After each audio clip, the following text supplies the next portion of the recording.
Good morning ladies and gentlemen. ببینید من کجام. به شما هرگز تصور نکنید که من اگر در سفر باشم شما رو یادم میره و محتوا نمیسازم و اینا. من الان در یک جای مرموز هستم. بیمزه. ببین راز آیت الله، چه اسم سنگینی گذاشته پسر رو کاور. گاج آقا جان آجی از اون تامنیل ها و کاور است. قبل از اینکه من برسم به راز آیت الله ازتون بپرسم که اینجا کجاست به نظرتون؟ اینجا کجاست؟ دقیقاً ترکیب اصفهانی و شیرازی شد. ببین تابلوه که کجاست، یعنی بگو که کجای کجاست. یعنی من الان دقیقاً کجام، اینو بگو. باهوش باشی حتی مدیوم هم باشه هوشت، الان میفهمی من کجام. حتی اسم ساختمونم هم میگی. به خدا نمیدونی؟ به خدا.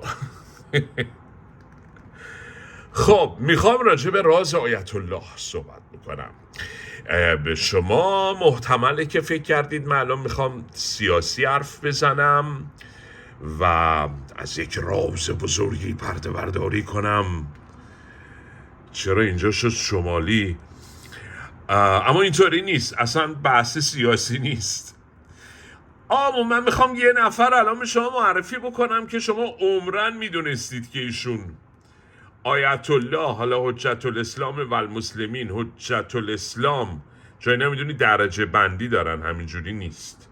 یعنی درجه حوزوی و علمیه، مثلا کارشناسی ارشد دکترا اینا. یه نفر رو میخوام بهتون معرفی بکنم که اصلا مگه شما باورتون میشه که ایشون تحصیل کرده حوزه است. تازه من خیلی ها رو سراغ دارم که اصلا شما باورتون نمیشه اونا در حوزه تحصیل کرده باشن. و الان در گرگومیش هوا، در این شهر غریب، 24 ژانویه الکی همینجوری در آرنا میخوام بهتون بگم که اون آدمی که تحصیلات حوزوی داره و شما فکرشو نمی کنید رضا کیانیانه. بله الان جشنواره فجر، محتوا تناسب داره با ایام. میدونستین؟ نصفتون نمیدونستین. خالی نبن، 70% نمیدونستین. و تازه مالا اینی که میگم غیبت نیست، چون یه روزی همین عمو رضا مهمون برنامه من بود که شما جوونا اصلا ندیدید اون برنامه رو و اونجا خودش گردن میگیره که هیچی. تازه خاطره منبر رفتن و اینا رو هم کامل بهمون توضیح میده، چجوری منبر رفته و چه اتفاقی افتاده و اینا. ولی خب ندیدین که. الان میخوام براتون پخش کنم، ببینید و کیف کنید از افشاگری درباره راز آیت الله رضا کیانیان.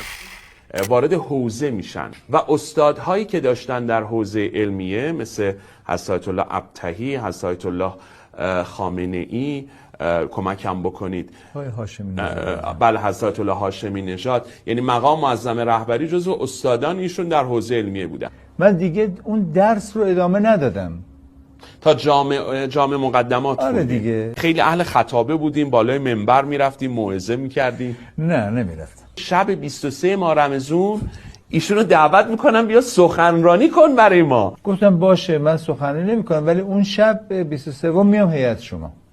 تو تاریکی رفتم یه جای نشستم، گفتش که خب ما امشب یه آقای مهمونی داریم که میاد سخنرانی قرار بوده سخنرانی بکنه. گفته نمیام سخنرانی کنم، ولی الان میخوام 2 دقیقه بیاد این بالا بهش آشنا بشیم، سلام علیکی بکنیم.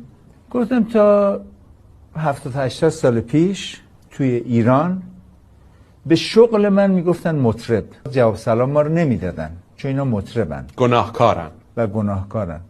وقتی هم میمردیم چه میکردن؟ ما رو تو قبرستون مسلمونا خاک نمیکردن، میبردن خارج از شهر. الان شب 23 ماه رمضان از اون بچه مطربه دعوت کردید بیاد صحبت کنه و گفتم شما امشب اصلا منو به این دلیل آوردین اینجا که از شما بخوام که از طرف اجدادتون برای اجداد من فاتحه. حال کردیم؟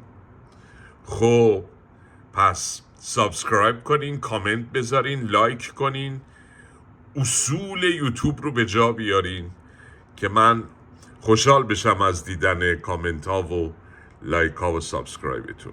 هنوزم نمیدونید اینجا کجاست، نمیدونید کجاست. ای من قربون شکل ماهتون برم. مراقب خودتون باشین. زودی برمیگردم استودیومون، از اونجا براتون برنامه پخش میکنم. دوستتون دارم. خداحافظ.